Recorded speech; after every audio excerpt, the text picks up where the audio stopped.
Morning, Nate. How you doing?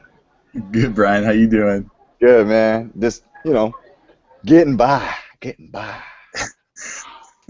Yeah, man. It's been a fun time, man. And I'm glad we got a call after this to work on script because I feel like that's the one thing that I feel like no matter what happens, you can't get enough script practice. Like I got a colleague. I'm down in the bullpen in the basement of my shop, right? And I'm basically I don't know if you can see this, but I'm alone. No one's down here right now. But what happens is I got this guy who comes in. It's about in about an hour or so, and I just like, hey, you want to practice script? Want to practice script? Like, just to get some practice in, because when you go out there, it's like, man, you're Oh, not I gonna, know.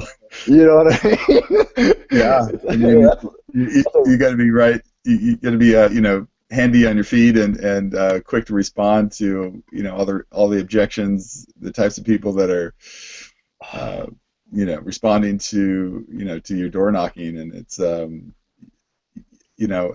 starting to become a little more. I mean, I'm starting to expect, what the objection is. objections are going to be, like, okay, Yeah. we're not interested. We're going to stay here till the end, or Uh-huh. possibly we might downsize someday, or oh gosh, I don't know where I go if I move from here, and there's kind of like three or four, Yeah. the most frequent responses. So Dude, we can figure out a good objection handler for each of those. And still come out with some contact information. That's probably the that's best the thing. hardest part about it is going for that close and saying straight up like, hey, can I follow up with you? I've really Right. enjoyed our conversation. Can I follow up with you? And most of the time, like, oh, I'll ask them, do they know anybody who wants to move into the area? And what'll happen is they'll say yes. They're like, yeah, Yeah. I have some friends who've been looking. And I'm like, cool. Can I follow up with them?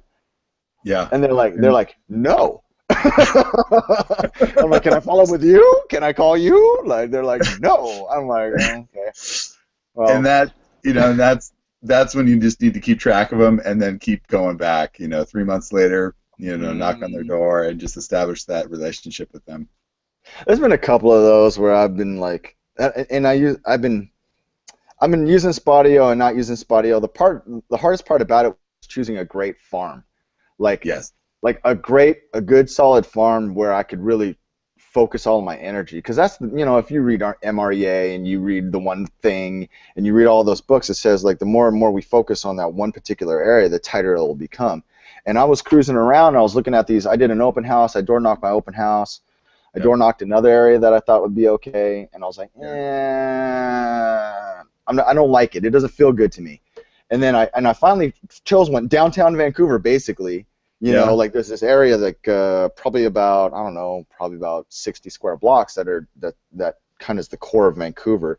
And I'm like, you know what? It's got fixers, it's got $1 million homes, it's got old homes, it's got new homes, and it doesn't matter where you go in the area, there's going to be someone who's going to want to list sooner or later, if that makes sense. So it's kind Right. of like, oh, dude, I just like, oh, jackpot. So, Well, yeah, if you can find a good spot where you're comfortable and you're getting some, uh, good conversations, yeah, I would definitely focus on that and try to, do a schedule so that you hit these folks, 3 or 4 times a year. that's kind of what I was thinking too. Like, how can I possibly how can I possibly maximize my time? You know what I mean? Like really honest to God, maximize my time because when I was running around just trying to door knock, I was looking at RMLS trying to figure out like the best turn, the best price per unit moved, Oh, the right. the shortest amount of time on the market. Like really, really kind of try to dig into it because I just don't want to like door knocking is the most physically intensive thing in the world. Like you don't think about it, and it's so physical and mental that Yes.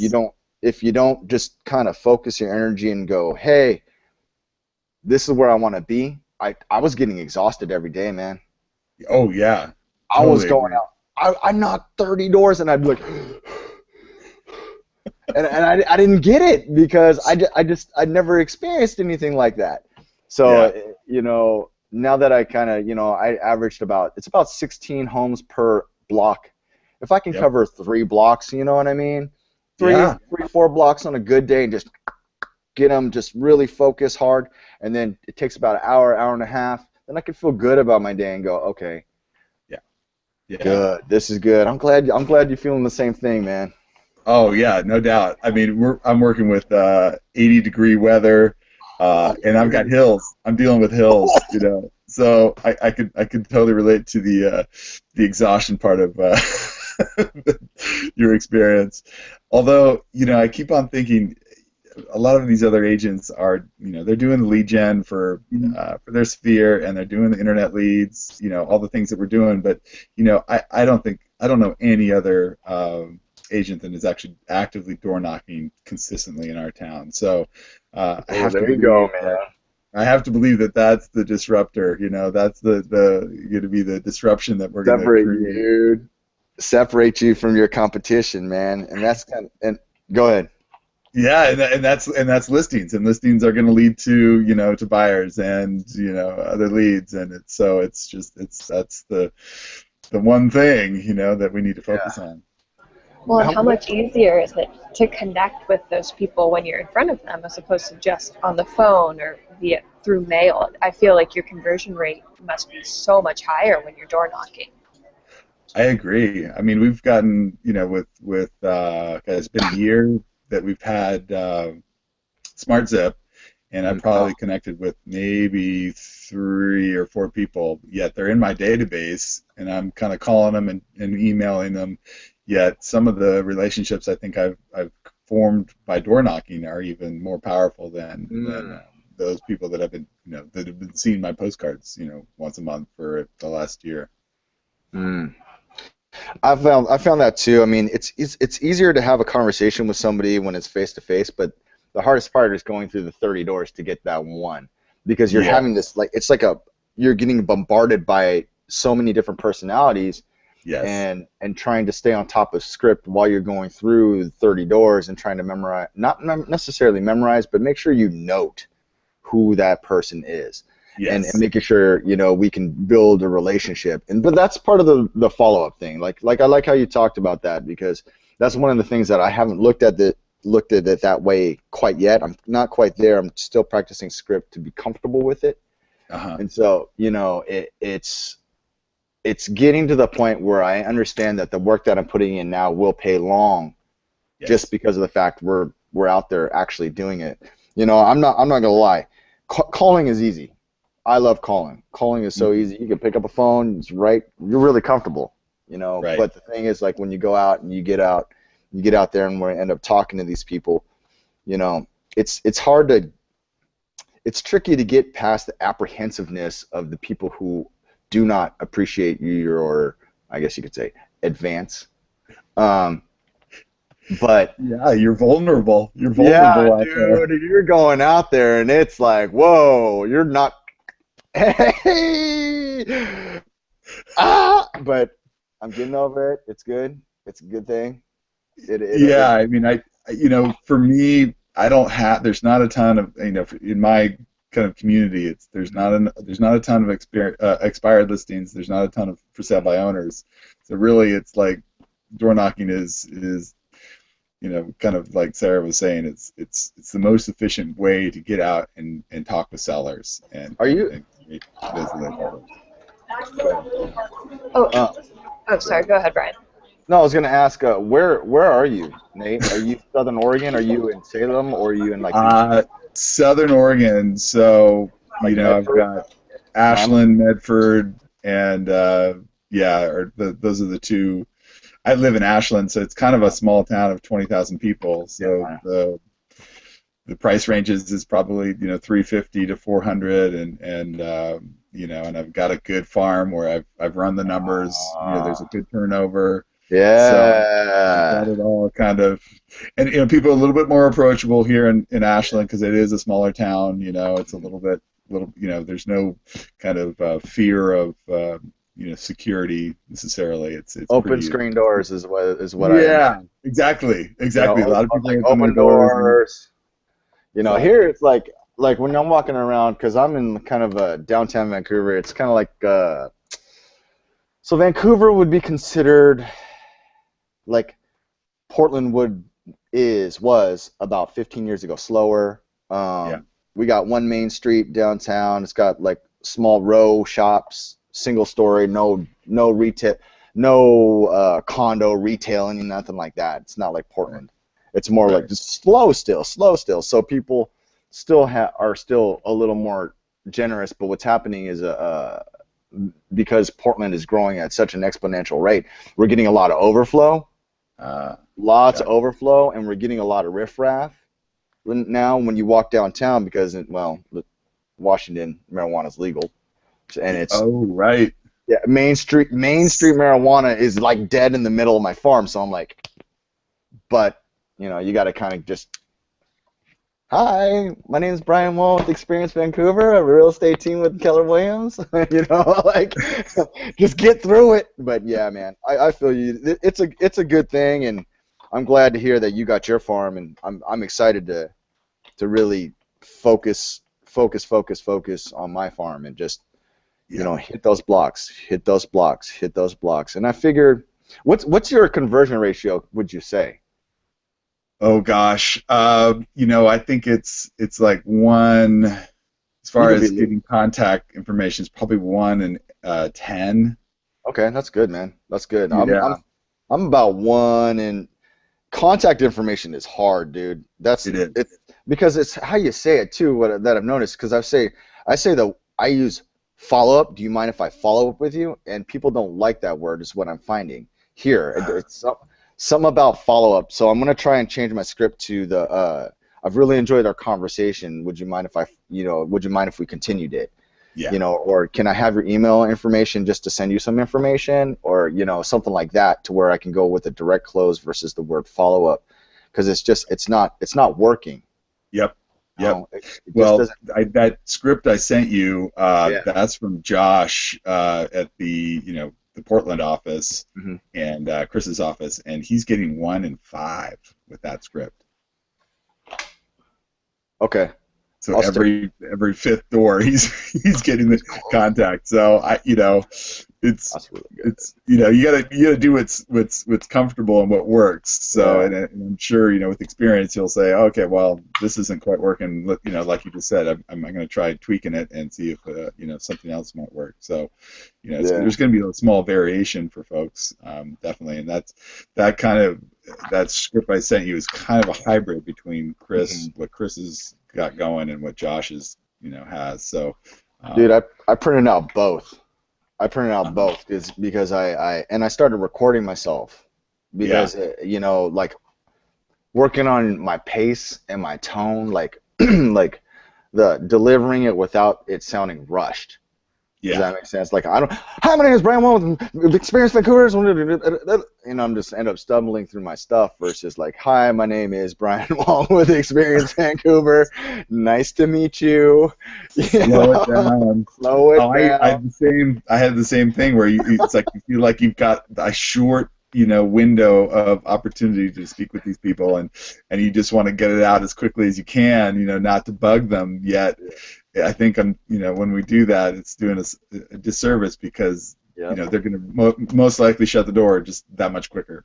That much quicker. I agree, and that's what I've kind of found too. Like, if I just if I feel myself kind of getting to the point where I'm getting like, or like towards like, say the 15th door, the Yeah. 15th door is your turning point, right? That's when Yes. you go, oh, oh.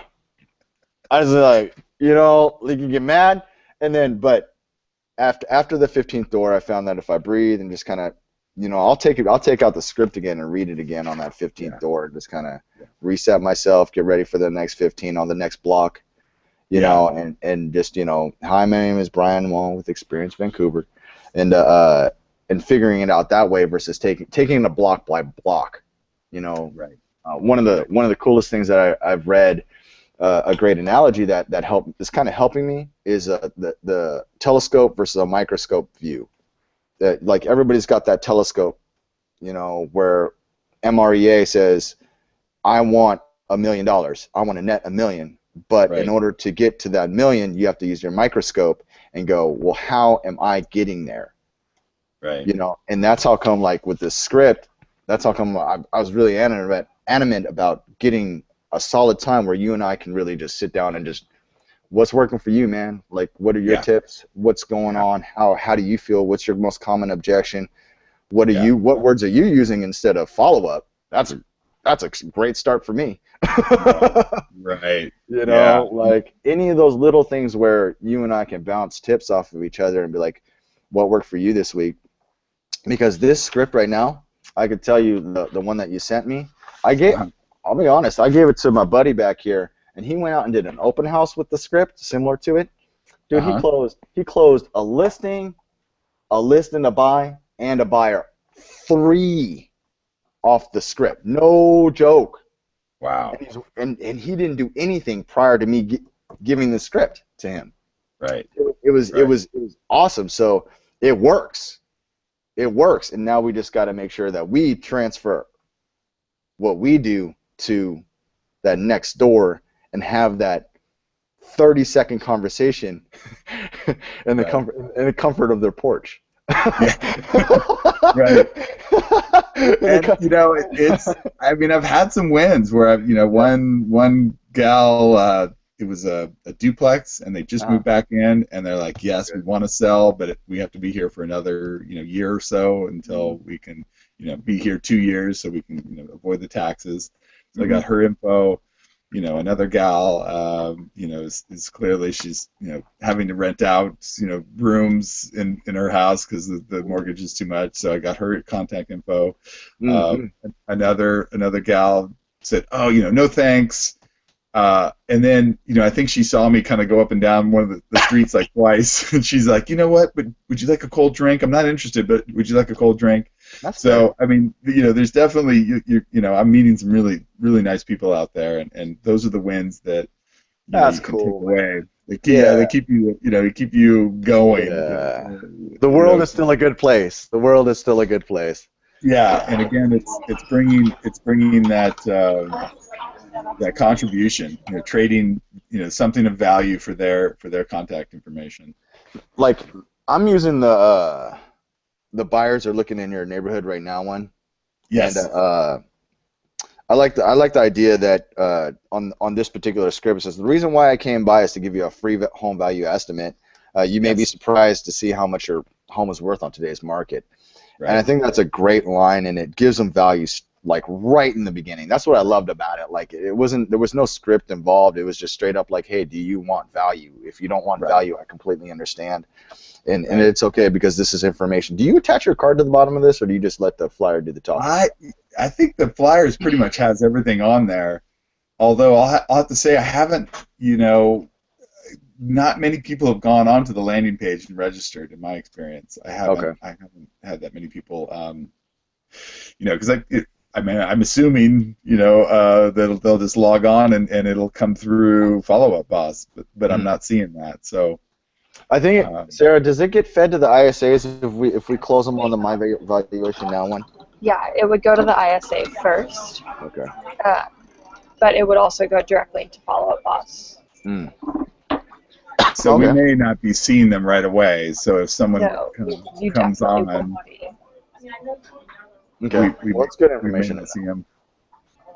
Yeah, because that's what I was thinking too. Because as I recall, like when we get them fed into the myvaluationnow.com one, it gets fed to the ISA, so they like pre-screen for us, and that way, we don't have to make that call initial. But I mean, it's kind of a catch-22 because, I mean, if we could close them on the information right then and there, we could come and give them a follow-up call. But one of those things.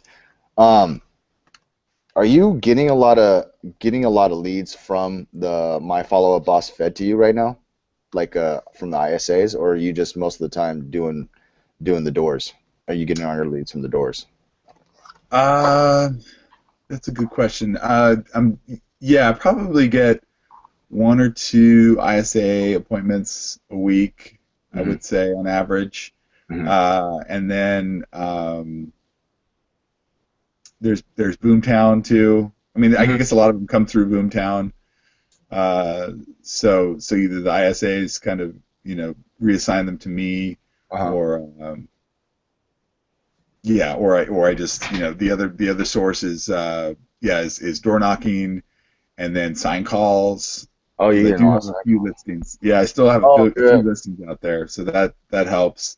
Oh, yeah. And then I did a couple open houses this last weekend and got some folks that way. Yeah. So it's kind of a, there's a Oh, right. variety of lead generation activities that they come in on. But Katie and I, we kind of set a goal of, about 5 of coming in a week or so, and we're trying to raise that to 10 so that, we're a little bit more purposeful Yeah, on, what we're doing. I So agree, man. that's, Door knocking is I get about, like I said, about 1 in 10, 1 in 15, but I think yeah, that's has more to do with how tight my script is, and it's just more practice, more practice. right, Door knocking is very new to me. right. Um, Well, we need to get that down to 1 to 5. That seems to right? be the benchmark that That's Josh has set. Yeah, like if I can, I know if I can nail this, man. I know if I can nail this, it'll be okay. I know it's all question based. You know, at the end of the day, it's not statement based, and it's a question and with a proposal of a value. Right. So connecting that and making sure that I present that way is the numero uno. I gotta Yes. you're the open houses too. That's another great thing. It's just no excuses. There's a lot of competition out here in Vancouver. Like, dude, there's so many freaking agents right now. They may not be in here, but they're upstairs. Right. They're Right. upstairs. That's what I like. Well, yeah, and that's that's the kind of you know since the market's been doing well, so you Yeah. got more agents coming into the marketplace, Hmm. trying to compete for your business. Hmm. So, that's where we keep on studying the shift, just, doing all those activities more so than what other agents are willing to do. And that's gonna help you compete with all of them because a lot of Hmm. there's, in our market as well, there's Are a you gonna lot of enter? new agents that are coming in and competing for the same amount of business. There was a So, conference room. There was a conference room that had probably 20 new agents working on contracts, just contracts. And I was like, contracts? You got 20 new agents sitting in a contracts class for Ignite? Man, man, are you serious? But just like you said, got to stay on the grind and keep on doing the things that we got to do to make sure we're the most efficient with our time. And I agree. So, yeah, because yeah. what's going to happen is there is going to be a shift, and then there's going to be a lot less business, and Hmm. then people are going to get out of the business, and then it's going to shrink again, and then if you can stay in it, that's when your business really grows. Yeah, I feel like tenacity is a good word. Like you can't Yeah. you can't you can't give up. No, no, you definitely can't, and Can't that's give up. and I think when people do come into the business, I don't think they know how much work it is. I, It's I sure work. didn't when I got in here. How long you been an agent? It's 5 years. Oh wow, yeah, nice, nice. I've been Yeah, about a year and some change, but really active only since May. So it's kind of yeah. like one of those things where I'm technically considered new still, but I wanted to make sure that I got the best, aligned with the best possible crew to make sure I gave myself the best possible, best possibility to succeed. Oh yeah. And that's kind of one of those things where I'm glad that we have this script and we have these conference calls because it definitely helps me, like, oh, hash out that idea. Okay, hash out that idea, get it, you know, Yeah. get it done, and to the point where I can be like, I understand it clearly. The ideas are specific. The goals are specific. Go knock the Yeah. damn doors, dude. Go knock the damn. You better get You out there and go do it. That's you the objective. You you could wait. know? You could. I've found in my experience you can waste a lot of time, figuring things out and drifting because you're not doing the things that that you should be doing because they're hard and you don't have the accountability and I've been there. So this experience has all that. It has the accountability. It has the training. It has the scripts. It has everything that we need to succeed. We just got to do Yeah. the activities. Well, that's good to hear, man, because it's kind of one of those things where I've already had I've already had other agents in the office kind of approach me from the angle of, because I'm here every morning, Every Yeah. morning I come down to the office. I am here from anywhere from 8:30 to 9 till about 11 o'clock, 10 o'clock or so, 10:30, and then I go out and I door knock. Yeah. Because I door knock at 10:30 when I'm still got Yeah. it. Yep. And I'm like, man, dude, there's a lot of agents in here, but I've had a couple of approach me from kind of a sideways angle because I think they know Suarez, dude. They're Yeah. like they know Suarez, and they're kind of like, huh, what? You're here every day. You know what I mean? Like you're here every day. And I've already had a couple of agents kind of do that to me, and it was very interesting to see the I don't know. It's kind of an envious thing because they don't have the setup yet. They're Yes. kind of looking at me like, Yeah. well, what's the setup, Brian? What's the setup? Yeah. What's the Yeah. setup? And I'm like, whoa, man, if you want to talk to somebody, go talk to Sarah. Yeah, I put you on blast, you little muted sitting there, I know. But Yeah, I can still hear you, just because you can't hear me. yeah, I just a little but yeah, it was like, all right, I'm doing okay. I gotta keep Well, on it's going. what's funny is we just had to go turn in all of our lock boxes and get new ones, and so here we were, in this big room at this hotel in Medford, and so here's all these agents being kind of forced into the same room with each other, and everybody, a lot of people check the stats. I don't know if you guys can do that on the MLS, but you can pull up all that's sold since January 1st, and there's a ranking report, and so people Yeah. know how much business you're doing just by way Yeah. of looking on the MLS. And so I think there was a few agents that were like, hey, looks like you're turning some deals, like kind of curious of because everyone looks to see, okay, what are they doing such that Mhm. how are they getting the business that they're getting. So I'm getting some looks for sure. That's how you find your new buyer's agent. Mhm. Yeah, That's no, I think that would be helpful on some of those just kind of out there buyer leads, that just that are lower price points that maybe a newer, younger agent would be hungrier, would be better to get that. that's a good idea too, Sarah. Looking for a buyer's agent that way too. I have Yep. a I have a couple of so I kind of want to. I mean, that's off topic, but um, are we being recorded, Sarah? We are, and it's 12:06 though, so I'll stop the recording. Okay.